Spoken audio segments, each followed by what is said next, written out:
some head coaching cycle news. Mike Vrabel, his consulting job with the Cleveland Browns, is now over. So now he's free to interview with teams that have a vacancy.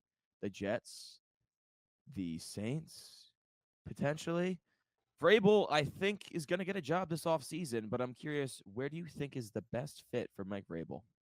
Hopefully the Jets. But You I mean, want I would him? think, yeah, I would like him. I would think, he'll go to either the Jets, the Bears. Like I think he'll go to one of those organizations that are like desperate right now. Don't have a coach. I mean, I expect the Giants job to open. I expect, you know, the potentially the Raiders job to open. I think the Saints job like definitely will open. I mean, maybe they stick with Rizzy, but I doubt it. I think another one that's sneaky potential is the Colts job. Like while Yeah. Steichen's been good, that's 2 years in a row of like falling apart at the very end, and Anthony Richardson really hasn't developed the way you had hoped through 2 years. I know he's dealt with a lot of injuries, but still. So I think that one's a sneaky one. Same with the Cardinals with Gannon. Like that's another sneaky one that he could be let go as well because it's just it's such a like week by week league that it's like, yeah, like a lot of these owners aren't going to be patient. And it's like, yeah, you haven't gotten it done in 2 years. Like you're gone. You're Hmm. gone. So, Stefanski, even with the Browns, that could be an interesting one. I No would be way they let shocked. go of Stefanski. No I would way. be shocked, but the way I honestly wouldn't be surprised if he wanted out. Like the way it's like set up right now, like so there's a couple that I think like I wouldn't be surprised. Like even the Dolphins with Mike McDaniel, like it's possible. Yes. Yeah, I did hear that one as well. I don't think the Dolphins would move off McDaniel. If the Giants were to hire Mike Vrabel, I'd be happy with it. I think a lot of teams are probably gunning for the an offensive minded coach. I mean, Ben Johnson's going to be the number one guy on the market, and I saw rumors actually that Ben Johnson already has like a silent agreement with the Jaguars to take over. I don't know how accurate that is, but Oh it yeah, I is. forgot about the Jaguars. It's another. Yeah, but that one's certainly going to open up. But I did see Ben Johnson to Jacksonville for like 7 years, 80 million by Chad Forbes, who writes for NFL.com. And I thought that was interesting because a lot of Bears fans want Ben Johnson, and I could see Ben Johnson taking a Bears job as well. But he's certainly going somewhere where he's going to have a good quarterback, I think, and or at least have his choice of a quarterback. With the Giants winning this past weekend and screwing up their draft pick, there's no fucking way he goes to the Giants. Vrabel, I could see going to the Giants. Kind of a culture guy, someone that's established. I could see John Mara if he does move off of Dayball, which I think he wants to stay the course. I could see him going with a guy like Vrabel who already has experience. Yeah, I would say move off of Dable if you're not drafting a quarterback. If you're drafting a quarterback, you got to move off of him. You just, I don't understand why these ownership groups decide to go and draft a quarterback when it's like, I'm not really sold on the coach and GM, but we'll give him one more year, and then after year one, it doesn't look great, so they move on. It's like you're Oh, setting this like the rinse Bears and literally just did repeat. it with Caleb.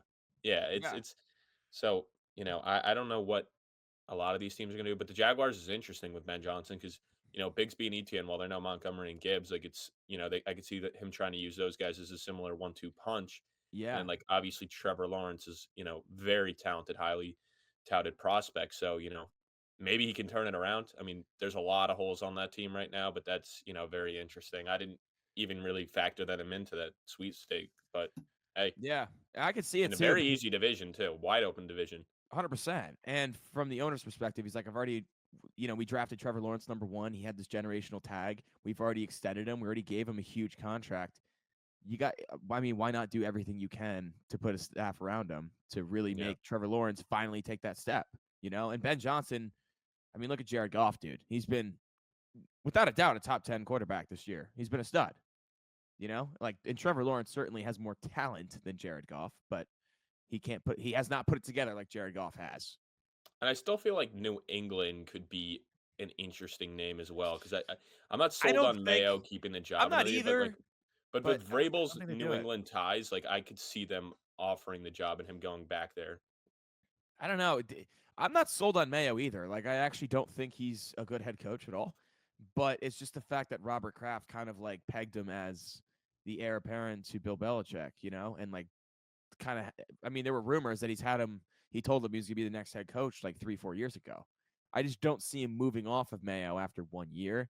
Although I don't like Mayo as the head coach, honestly. Like I don't think that's the guy that is going to lead the Patriots back to the playoffs with Drake May. I don't think he is that dude. Yeah, I wonder if we see a playoff team get like move on from their coach as well. That'd be interesting. I mean, another coach that we could talk about is Mike McCarthy, and it sounds like what Jerry Jones is saying publicly, McCarthy's going to be back. I'm curious your thoughts on that one. Would you bring back McCarthy if you were Dallas? It's hard to get rid of him because obviously they dealt with some injuries this year. Like Parsons wasn't 100% all year, missed a lot of Yeah, time. Like you lose Marcus Dak. Lawrence. And then, you bring in Cooper Rush and you're competing in a lot of games with him at quarterback. So, you know, you got to give McCarthy his flowers for that because he kept the team relevant. Like, that Bengals game goes differently. Like, they're alive last week. They probably don't roll over to the Eagles, which they kind of did. So I feel like they'll bring him back one more year, give him one last chance, see if, Dallas can turn it around. And if not, I could see them blowing up that team. But it's interesting because I believe you have to pay Dak this year. Yeah, he's a free agent, So unrestricted free agent at the end of the it'll be season. interesting to see what they do. I mean, are they a team that drafts a quarterback? Very interesting. And if they Mm, decide to be bringing a new coach, if they let McCarthy go, like, is that new coach like, hey, I'd rather trade up in the draft and go get a quarterback for a future versus paying Dak and bringing him back? So it'll be a very interesting offseason for the Cowboys. yeah, I think they Vrabel, what got. if Vrabel went to the Cowboys? That would be interesting. I could see Vrabel, on it, but I do think that McCarthy gets another year, just because the team has been ever since they lost Dak Prescott. The team's been scorching hot. They've been winning games. Yeah. They're around 500, but it's like, hey, the star quarterback has been out. And what did McCarthy do the previous couple seasons? Double-digit wins every goddamn year. You know what I mean? So I think with the way the team has battled through the second half of the season and continue to play hard for Mike McCarthy, they're around 500. I don't see how you can let McCarthy walk out the door. Yeah, and I believe Cooper Rush, I'm gonna look up his contract real quick. Yeah, he's a free agent after this year, so he is gonna be highly paid as a backup quarterback because he's a winner. Like he just wins games. Like I don't know his record as a backup, but he stepped in for Dallas 2 years ago, I believe, went 5-1, and now this year, like, they've won a lot of games with him. So some team will pay him like 10 million a year to be like that backup quarterback. I think we'll get a similar contract to like, we've seen Darnold and Mayfield, like not the prove it deal, but like they'll give him a lot to be a backup quarterback. So I could see him getting like a 2-3 year deal for like, 9-10 million a year. I could also see that. He'll certainly be a hot commodity.